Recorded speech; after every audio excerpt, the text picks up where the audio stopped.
Amen. Thank you, Brother Ethan. Lesson 2 of the Sermon on the Mount. I'm not going to talk about last week.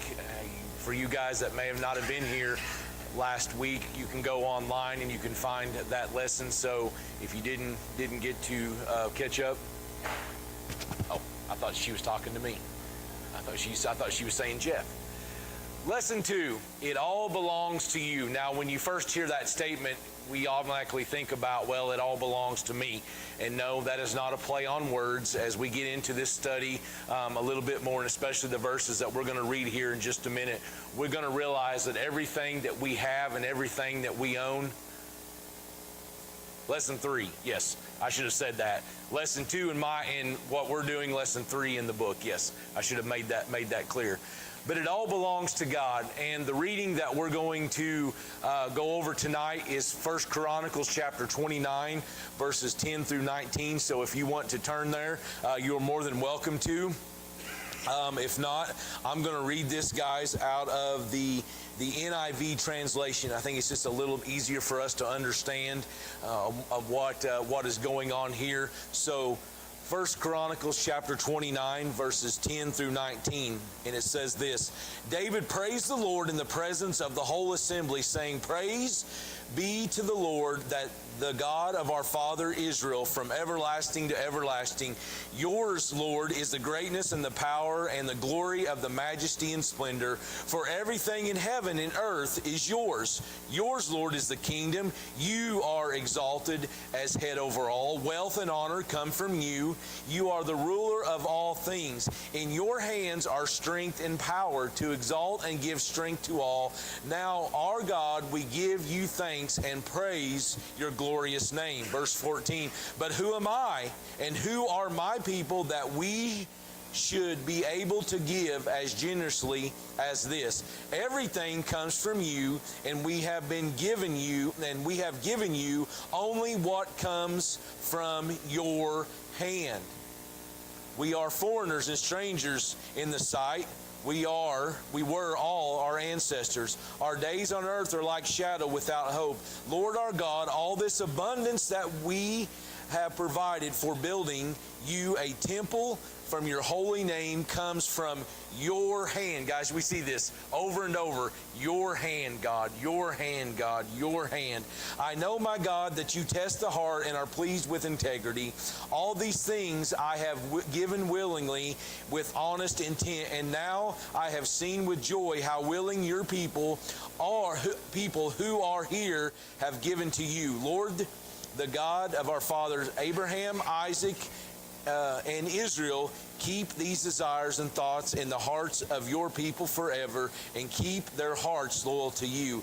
And give my son Solomon the wholehearted devotion to keep your commands, statutes, and decrees, and do everything to build is that palatial?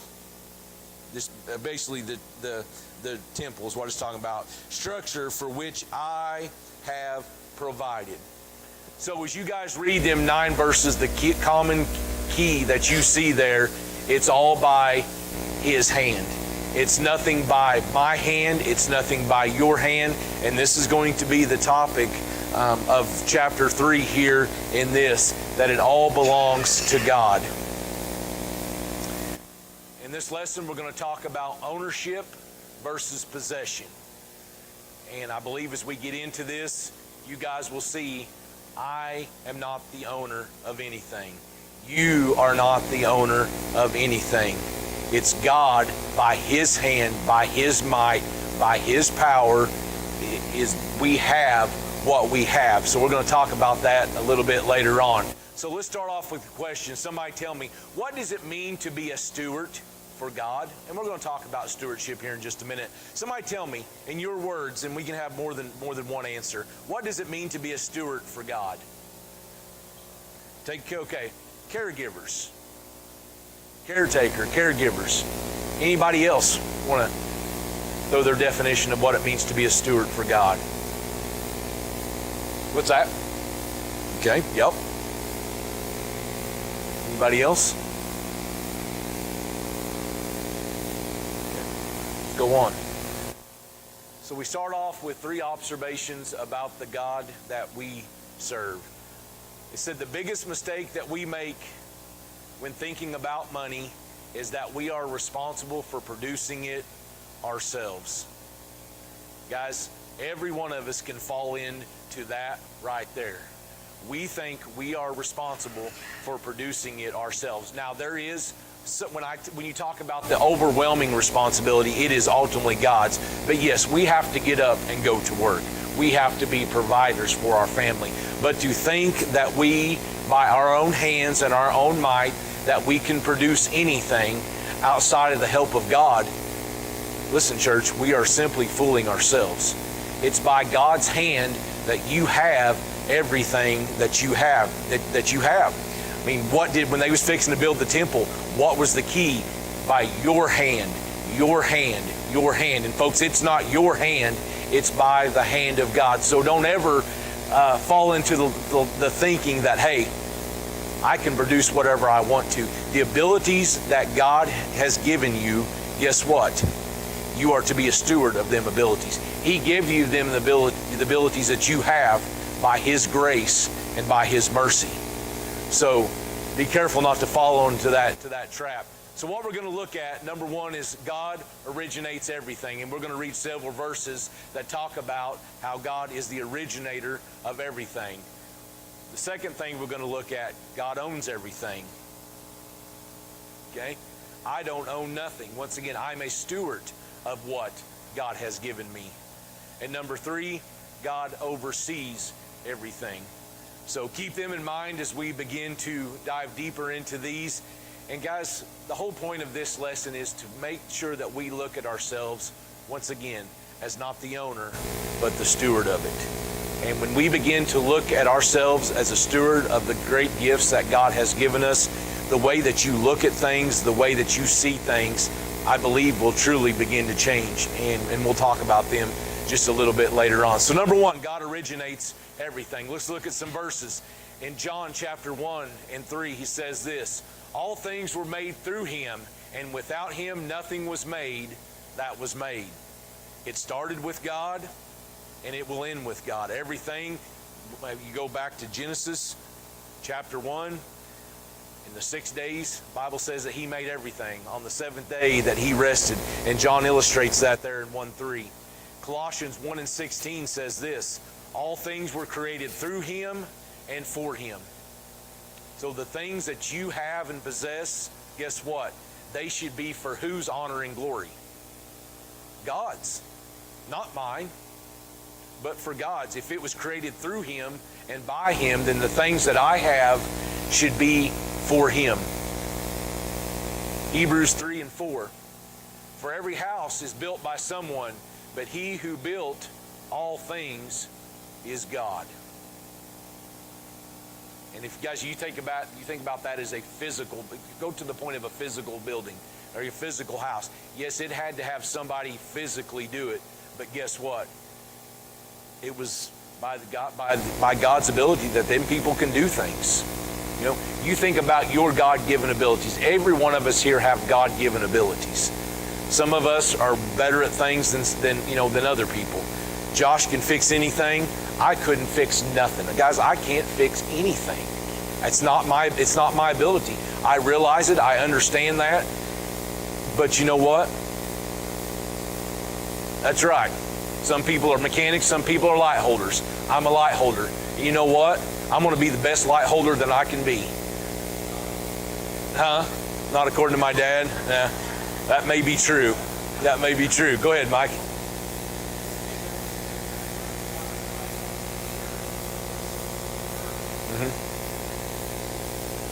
Yeah. It's all for Him. Every bit of it. So never look at yourself as the owner. Look at yourself as the steward. We continue on. It says the Bible leaves no doubt about the origin of the earth and everything in it.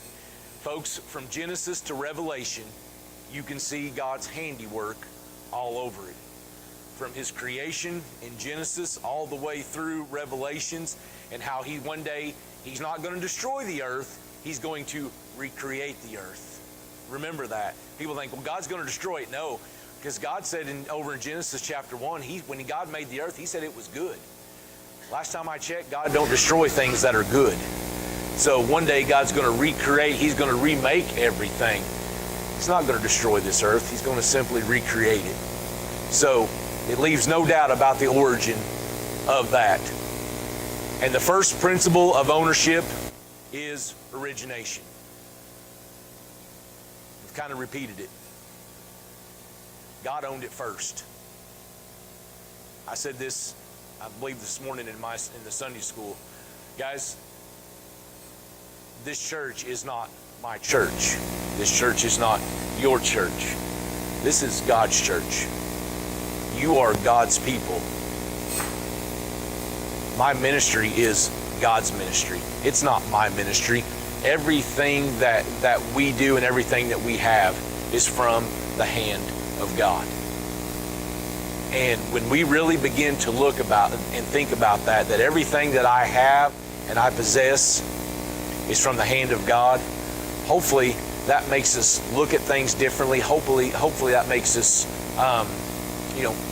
do things differently when we realize that we are not the owner of it. Anybody on that slide, maybe you want to add something too? Feel free, guys, anytime. Yeah, no, go ahead.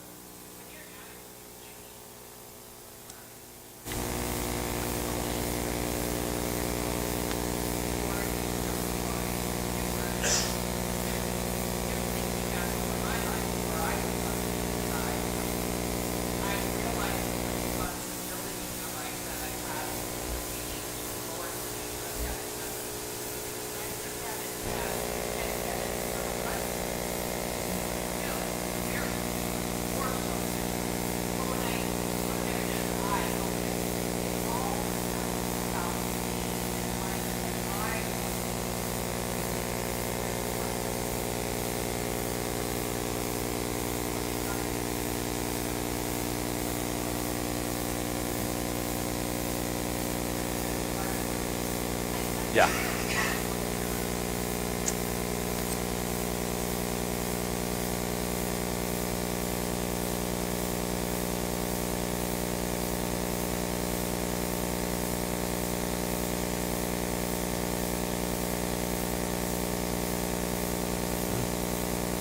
Yeah. Something probably a lot of us could pray. Let me be a good steward of what you have given me. So we go to God owns everything. In the first part there of 1 Chronicles chapter 29:11, it says, "For all that is in heaven and earth is yours." He didn't say part of what's in heaven is earth and yours. 3/4 is mine, 1/4 is yours. No, the God of creation said what? Or David said, "It's all yours, God." Every bit of it. So it says we have created nothing from our own, and therefore we are ultimately owners of nothing. Guys, we're trying to get this ownership out of our head. Well, I worked for it, I own it. I paid for it, I own it. No.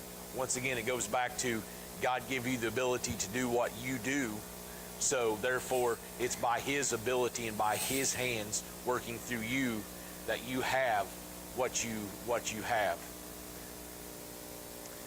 It said if God is the creator and owner and we are entrusted to manage it for Him, and this is called stewardship. What'd you say, Mike? Trust? Yes. You are entrusted by your Creator for the things that you have to manage it for His honor and His glory. And we're going to read some verses as we get a little bit further on into this. That's going to talk about the steward, and I think in Matthew chapter 24 is what we're going to talk about. Guys, it's about stewardship. And I often have to remind myself, God, you own this. I am a steward of it. Help me to be the best manager that I can be for you in everything that I do. And guys, listen, this goes beyond, we're talking about finances. This can go way beyond the financial part of it. In everything that we do. is that God owns everything. Number 3, God oversees everything. He originated it, He owns it, and He also oversees it. God is just not an overseer, but He's the Father. Okay? He's the Father of it all. Created it, originated it. You know, we can go on and on and on about this, but He is the overseer of everything. He is also the provider and the protector of it. He give it to you, and He's also the protector of it. Any thoughts on that when you think of God as the provider, but more or less you think of God as the protector? We always think of God as the provider, but do we really think about God as the protector of it? Any thoughts on that?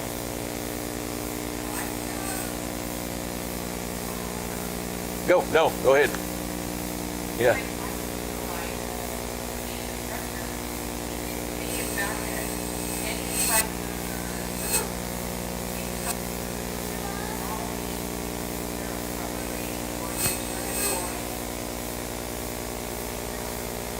Yeah.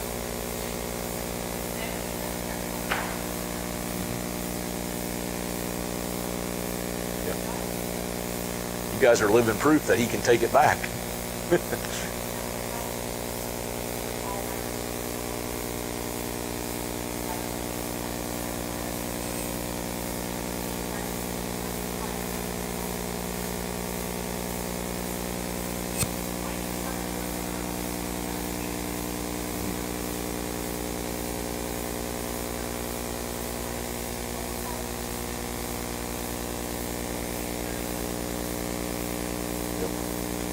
He'll take care of the business of taking care of you.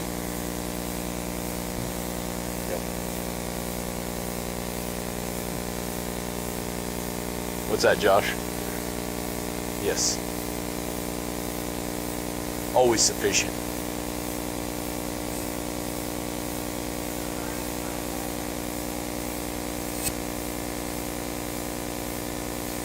Expound on that thought.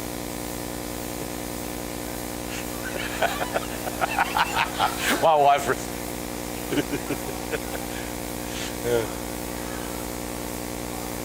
I had to ride in a Chevrolet all day, all these visits, and oh man, it was about to kill me. Anyway, no, we just make it.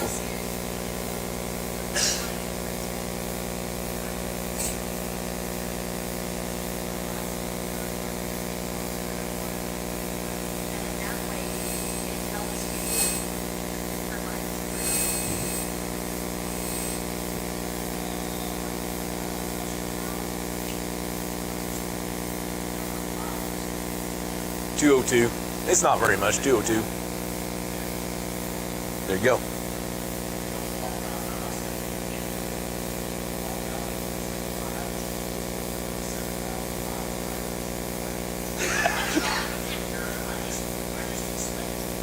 Yeah. Yeah. Yeah. Good point.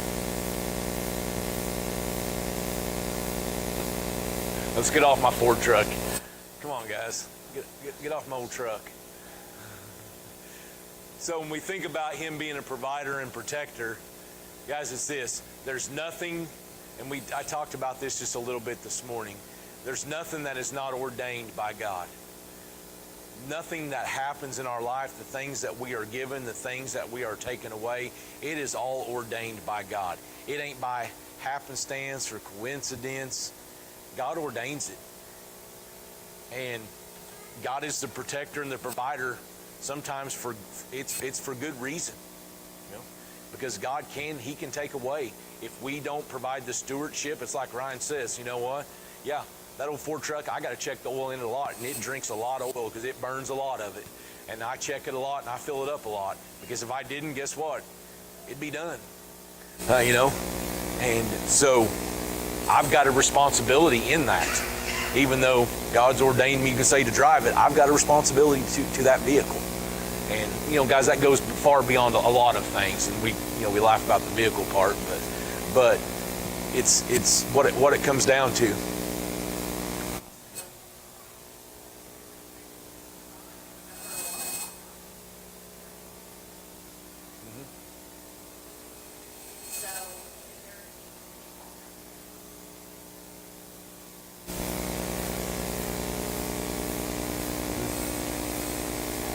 point.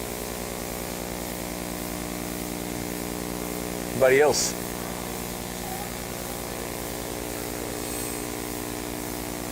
I would say the answer to that would be no. Yeah.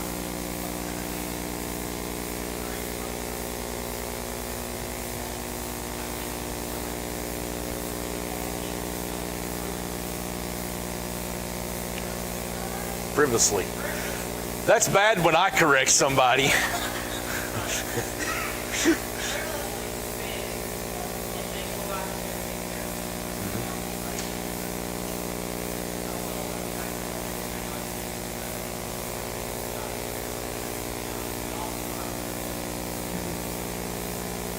Yeah. Yeah. There's a line there. Because God don't bless stupidity. Yeah. Yes. Be wise with it. Exactly.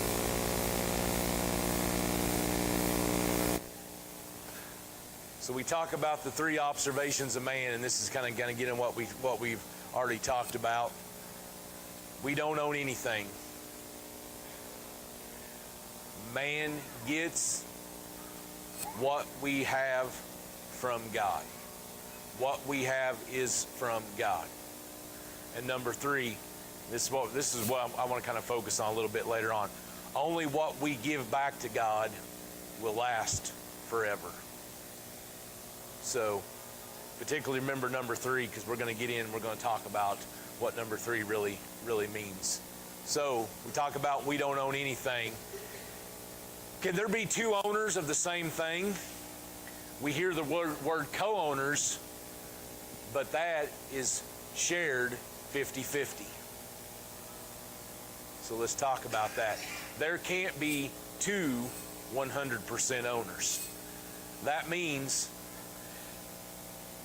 you are not a co-owner with God. He owns 100% of it. He owns 100% of everything He has given you.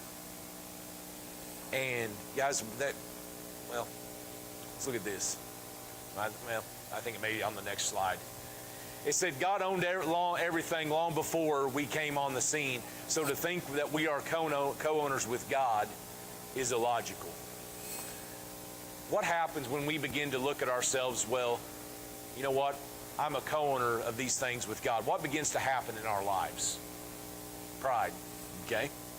I think that's one of them. Good one. Yes. Well, I'm a co-owner with it, so therefore you begin to put yourself on a pedestal with God.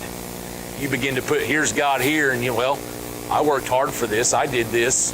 I know He provided for it, but it was my hands that did it.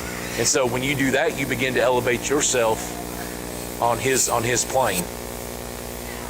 And the God that I serve, I'm not even close to being on His plane. And that's a really slippery slope that you get on when you begin to look at yourself as a co-owner with God. So, I've got a good friend. Me and him own several properties together. We are co-owners in our things. It's 50-50. He owns part, I own part. But ultimately, if you look at the whole, are we really owners of that? No. On paper, it may say that we're owners of it, but in reality, God owns it all. He owns everything. So remember, we do not own anything. Yep. Mm-hmm.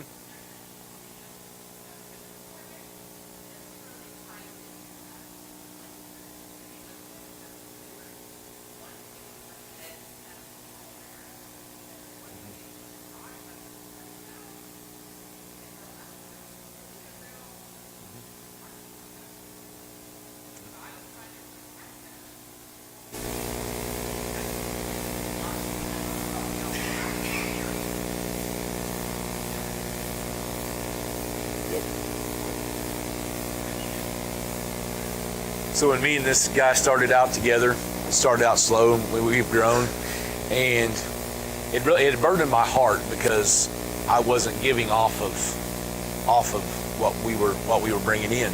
This has been several years ago, and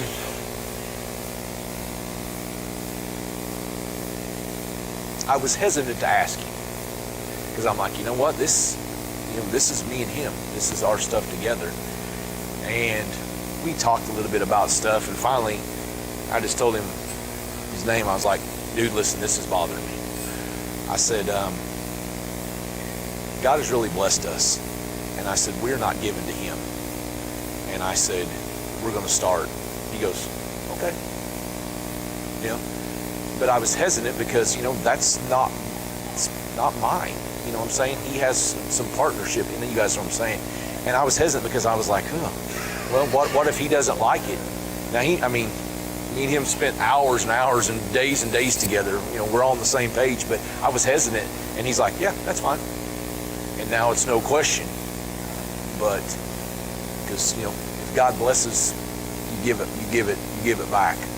So let's go on to 9:14, and we'll get into some of these verses. When man doesn't own anything, look at verse 14, and I may have it up here. Yeah. But who am I and who are my people? This is David talking, that we should be able to give as generously as this. David said, everything comes from you, and we have given you only what comes from your hand. David says, it comes from this hand and goes over to this hand. God, it came from you. I'm giving it back over to you. There was no, I'm keeping part of it, whatever the situation may be. And guys, remember, David so badly wanted to build the temple. He wanted to build the temple, but God says, no, your son Solomon is going to build the temple. Now, David got everything ready for him, and we're going to read that here in just a minute, what David said. Guys, David gives some good verses in here, and I love what he said, and we're going to get to them in our questions. But David said, you know what? Guys, look. They give generously. And if you guys, we didn't read, if you want to read the 29 through 29, 1 through 9, that tells you how generous the people were here at this time. That this temple needed to be built, and guess what? God was going to use the people to do that. Guys, it's the same way with, projects in church. God is going to use, God has blessed you to be a blessing to him, to be a blessing to his church. And that's what David said, hey, should we be able to give so generously? He said, everything comes from you. A man by the name of Dayton Howard. Anybody heard of the co-founder of Crown Financial Ministries? Anybody heard of that? Crown Financial Ministry. They do a lot of advertisement. They used to on 88.3 The Wind, but it's a financial that basically helps people with their financial issues and all that stuff. And he said this, and this is good, what I possess, God owns. What I possess, God actually owns it. Once again, talking about being a steward of that. Deuteronomy 8:18 tells us this, but remember the Lord your God, for it is he who gives you the ability to produce wealth, and so confirms his covenant which he swore to your ancestors as it is today. It's God that gives you the abilities that you have. It's plain and simple. God gives you the ability to get up and go to work. He gives you the ability to do, your job in the past or the job that you're currently in. And he's the one that produces it. You don't produce it.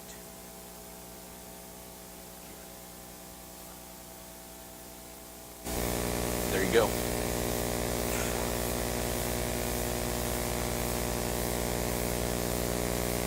Yep. Think about that. There's some days, guys, I got a cake job. Let's just be honest. I do. I love it. It's easy. Win, don't be laughing. Was my son commenting? Some of you guys got cake jobs in here too. You know what? You know what my job does? It allows me to do a lot of stuff here. And I'm beyond grateful for that. I can get off when I need to. If I got something to do with church, you know, it's the reason why I can do things here is because of what God has given me in my secular job. And I'm thankful for that, because you know what? Not everybody has the flexibility that I have. It's no coincidence. No coincidence. I mean, Ryan, your job, I mean, you have the flexibility. And that flexibility, guys, when you're trying to minister to people, flexibility it's very, very important. So I'm thankful for it, that I have that. And it is no coincidence. God knew what I needed at the time when I started down here 20 years ago. He knew I'd be there 10 years, and he knew 10 years that I would need to be here doing this stuff. And I have that flexibility, and I'm thankful for it, because it allows me to do what I do here. You know, man gets what he has from God. Matthew 25, 14 through 30. I'm not going to read all that, guys, but that is the parable of the good steward. Remember, one man, as the master went away, give 5, 2, and 1. The one that he gave 5 went and produced 5 more and had 10. The one that he gave 2 produced 2 more and had 4. But the one person that he gave the 1, he said, "Listen, master, I buried it. I knew you was a hard man. I knew all these things about you." And when the master came back after a long time, he was not happy with. He was happy with the 2, because both the first and second doubled his money, but the third one did nothing because he was scared. He was not a good manager and steward of what the master had entrusted with him. And folks, think about that as far as your finances and what you do. You know, is the Lord looking at you and saying, "Dakota, you being a good steward of what I have given you? When I come back, am I going to be happy with how you managed, your finances, how you managed things?" Is he going to say, "Well done, my good and faithful servant"? Because that's where that verse comes in there, probably about 19 or 20. "Well done, my good and faithful servant." So God wants us to use his property to good use. As I said, guys, our ultimate goal is to hear this: "Well done, my good and faithful servant." That's what I want to hear one day. I don't know if God's going to say it and shout it to me, or just say, "Jeff, well done." I don't know how he's going to say it to me. But guys, I want to be the best steward that I can be for everything. I do. I want to be the best steward for my family. What's that?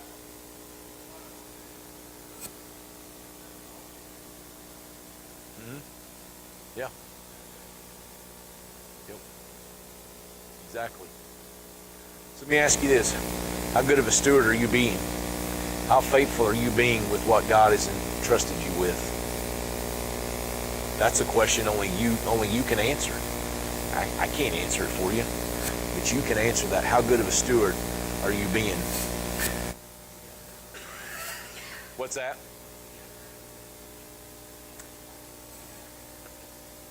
Yes, I think we should always strive to be better. Yes, I agree.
That's very important. And I think in the next lesson we're going to talk about that. I think God will tell us where we should give. Lynn Miller said this: stewardship is the act of organizing your life so that God can spend you. That's kind of an interesting statement.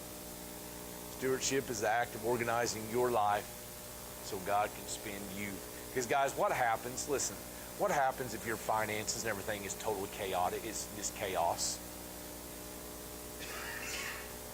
It's going to be, your life is going to be a wreck. And do you really think if your finances and that stuff, you're stressing over that stuff all the time, let me ask, can you really be used by God if everything in your finances is chaotic and just, when I say struggling from day to day, you know what I mean. Because you guys have seen, one of the number one causes of divorce is finances in marriage. I mean, a marriage can't survive, or a marriage has a hard time surviving when, the husband and wife are fighting over finances.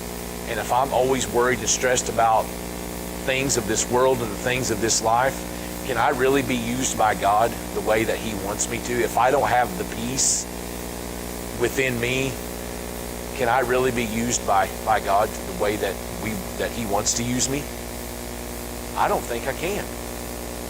If everything in my life is chaos and disorder, and I'm not being a good steward, how is my life lining up, and how can God truly use me and you for His glory? Number 3, here's what we're going to talk about, and guys, I'm going to try to wrap this up by 7 o'clock. Only what we give back to God will last forever. This is the good one right here. Eternal versus temporary. Talking about storing up our treasures in heaven, where moth and rust and thieves do not break in. I have to remind myself of this a lot. Jeff, what are you trusting in? What are you putting your hope in? Are you putting your hope in something that's temporary? Or am I putting my hope in something that's eternal? I want to discuss this statement. It says, but when you give to the church, you are investing in eternal matters. Sometimes. I would agree sometimes.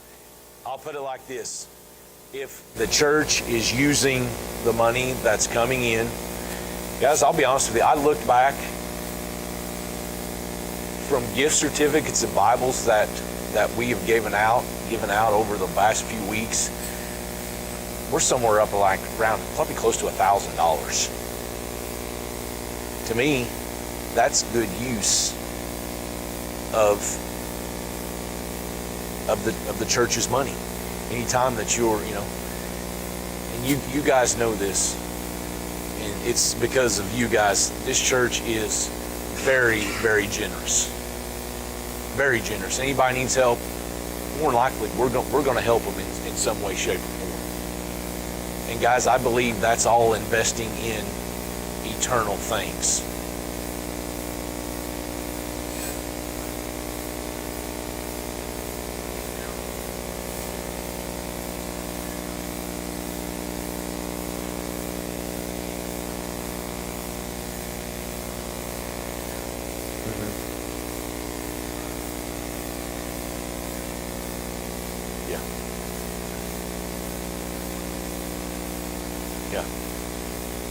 Putting the Word of God in their home that's eternal.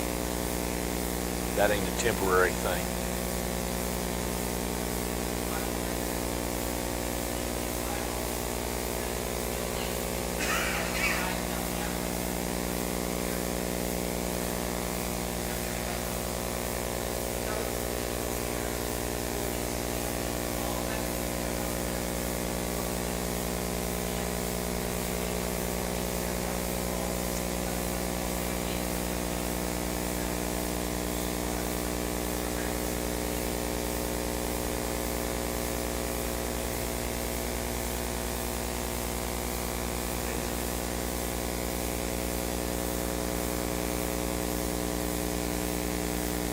happen like that today in America, does it?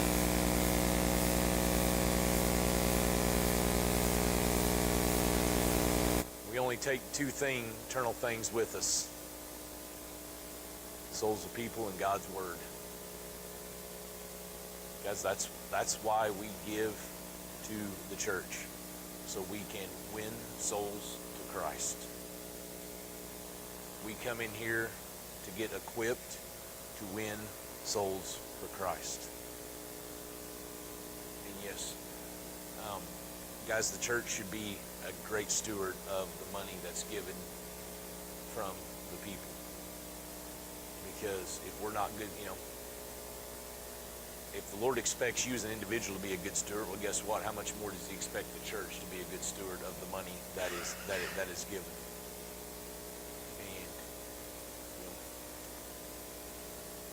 And I take that as a pastor. I take it seriously. I want to make sure that the money that is given to the church is used for His honor and His glory. Don't want to frivolously spend it in a manner. But two things are eternal, guys, and that's what we need to be focusing on: souls of people and God's Word. Whoops. Let me go back here. There we go. Only what we give back to God will last forever. We talked about we have to be a Great Commission church. Guys, that's the part of going. What we done, the homes that we're trying to get into. We're trying to put the Word of God into people's homes.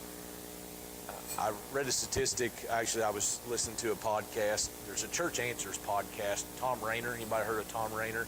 He's wrote a lot of books, and him and his son's got a podcast, and he made this. They was talking about discipleship. Not discipleship. They were talking about evangelism, and they said if your church, and this is a sad part of where churches have come to in America about the Great Commission. They said if you do one outreach event a quarter, you are in the top 1% of all churches that do outreach. 1%. If the church did just 4 evangelistic outreaches a year, your church is in the 1%. That means the other 99% are not doing anything to carry out the Great Commission. Interesting. He tells us what to do there in the Great Commission, that we are to go. It is sad. No.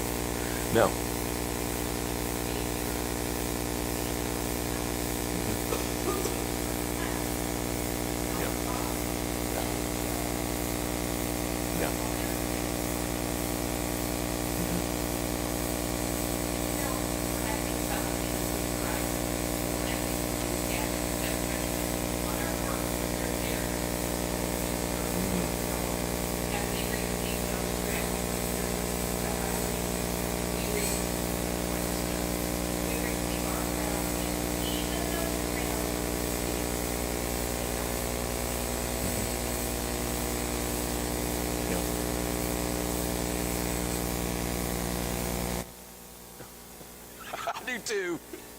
I hope I have one or two as well. I guess if we don't, we won't be ashamed. We have made it. We've made it. Guys, we know this. We only have a short time to tell people about Christ. We only have a short time. Life's short for people. And we have a short time to tell them about what God has done for them. And we got to be that Great Commission church, because telling people about God, that is the one thing that lasts forever. Them souls are eternally important. So, good. Got through about 45 minutes. We got time for some questions. What's the biggest mistake we make when thinking about money? Besides some of the obvious ones we've talked about, what's some other big mistakes that people think about money, or we make when thinking about money? Anybody? What's that? Okay. I work so I can accumulate stuff, so I can buy stuff.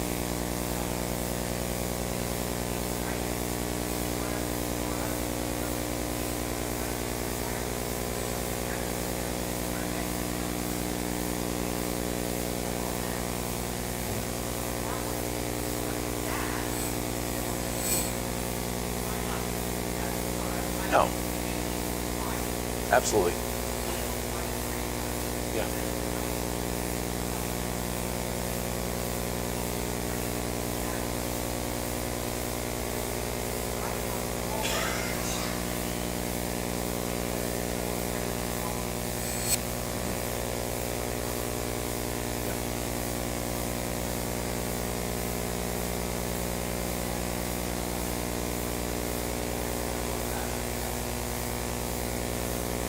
Is he really going to provide?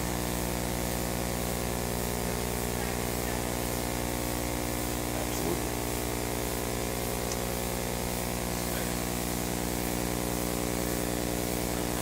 That's a good one. Anybody hear that? Giving and expecting something in return for giving. I think I think if you're not careful, maybe as a new believer, maybe they begin to try to give, and maybe their heart is not particularly in the right place, and like, well, you've got to give, and then they give, and then all of a sudden, well, A, B, and C breaks down, and all these things begin to happen, and if Dakota, I gave, why are all these things happening to me?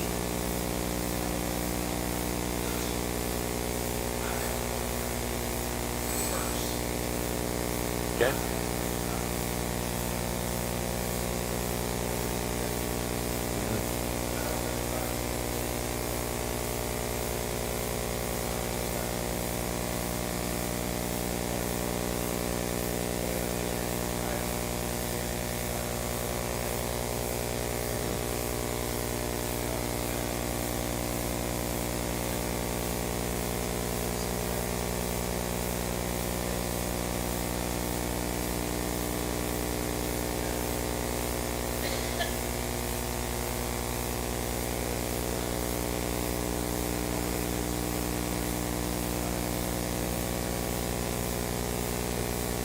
That's a good one.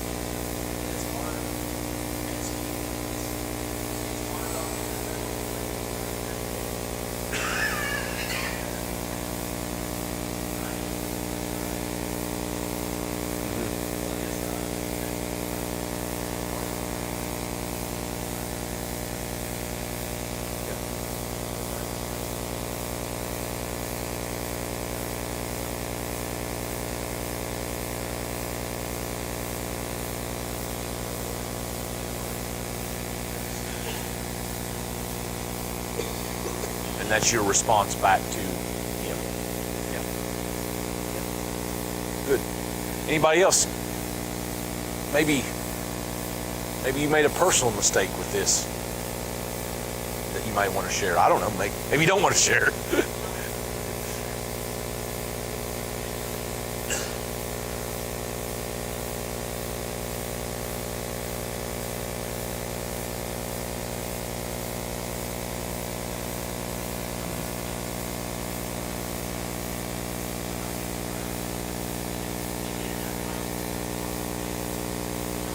Yeah.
There you go, Josh.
Yeah.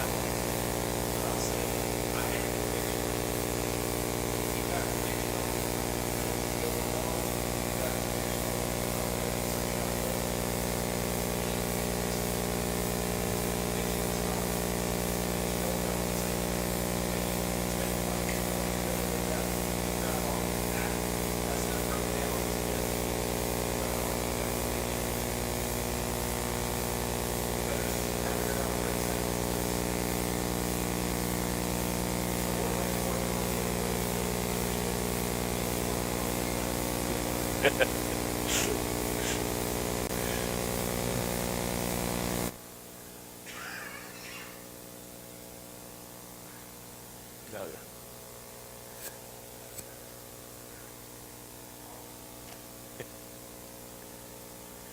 Next question. First, if you want to, turn to 1 Corinthians.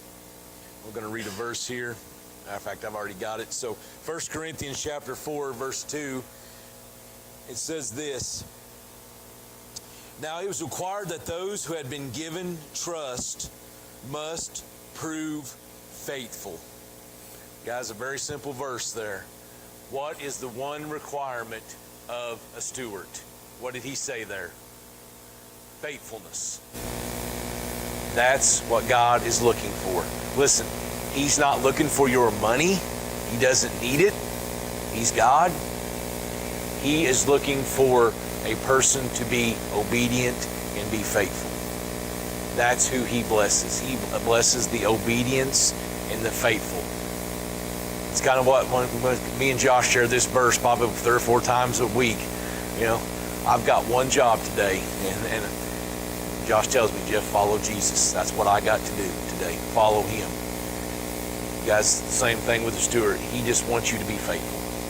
That's all He wants. And when you're faithful, guess what happens? Everything else falls right into place. It does. It will fall into place if you are faithful. The question here that I wanted to get to. Go back to 1 Corinthians or 1 Chronicles again. I want to read this real quick, and we got just a few minutes. 1 Chronicles chapter 29, verses 1 through 5. Look what David says. Then King David said to the whole assembly, my son Solomon, the one whom God has chosen, is young and inexperienced. The task is great because of this, what is that? Palatial. What is that? Structure. Pelagian. There you go. Melissa, speak up. What did you say it was? Did I get it right? Yes. It don't happen very often. It says, with all my resources, and this is David talking. Guys, listen, we're going to get to this question. With all my resources, I have provided for the temple of my God gold for the gold work, silver for the silver, bronze for the bronze, iron for the iron, and wood for the wood, as well as onyx for the setting, turquoise stones in various colors, and all kinds of fine stones and marbles, and all of these in large quantities. Besides, in my devotion to the temple, listen what he says. My God, I now give of my personal treasure of gold and silver for the temple of my God, over and above everything that I have provided for the holy temple. 3,000 talents of gold and 7,000 talents of refined silver over the overlapping of the walls of the building for the gold work and the silver work and all the work to be done by the craftsmen. Now, who is willing to consecrate themselves to the Lord this day? What did Solomon say in verse 3? Look at verse 3 again. Besides my devotion to the temple, I now give what? My personal treasure of gold and silver for the temple of God. Now I want you to think about that.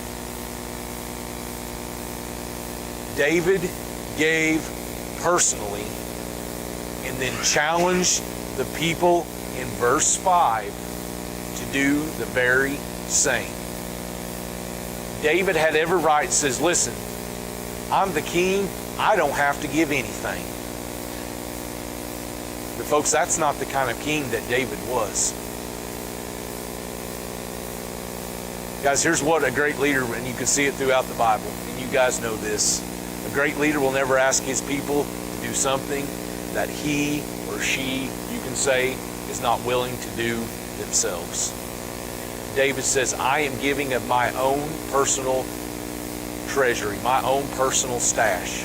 He said, I've already given a bunch, but he's like, I'm digging into my own pockets to help build the temple. David could have just said, hey, listen, people pony up the money. And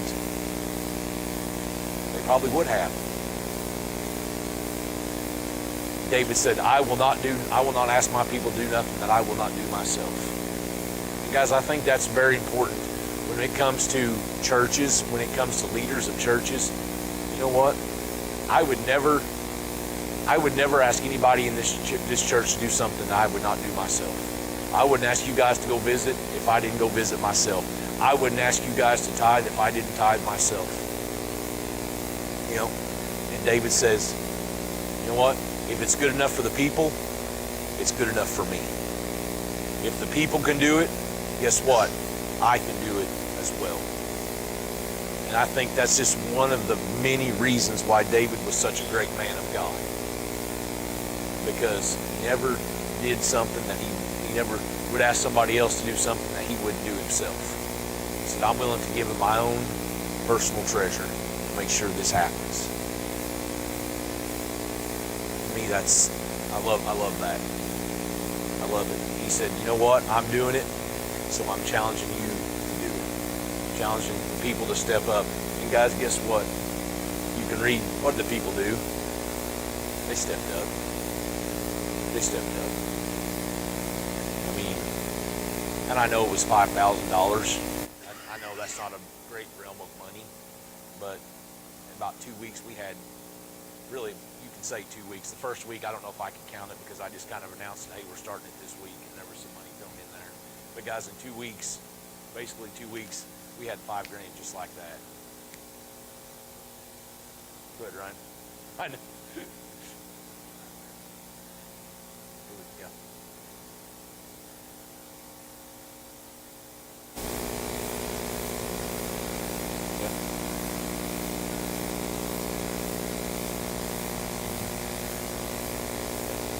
That quickly.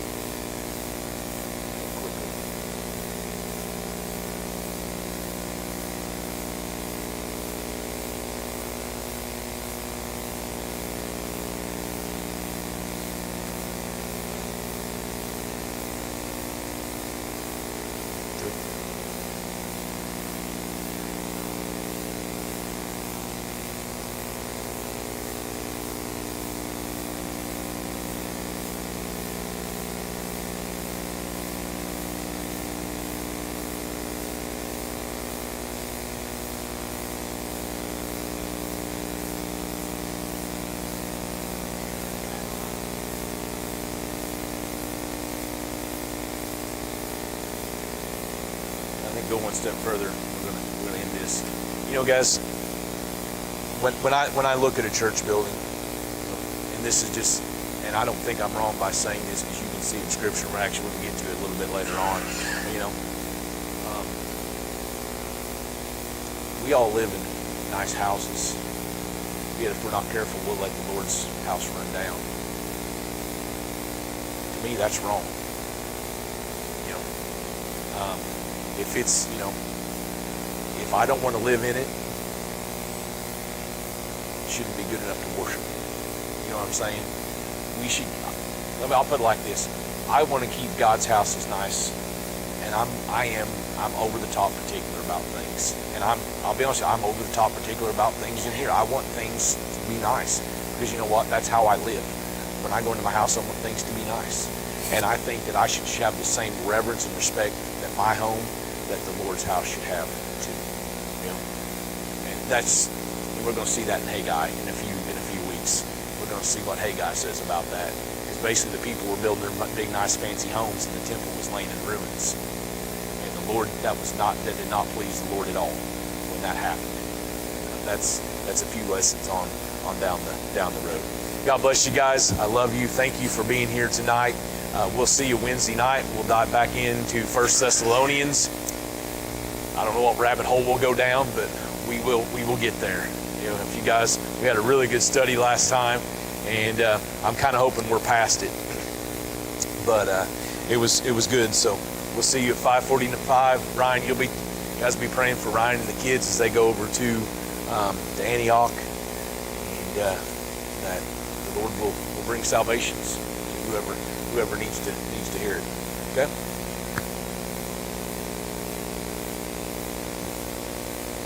Yeah. Jerry Arnold, I've never heard of him. So, really.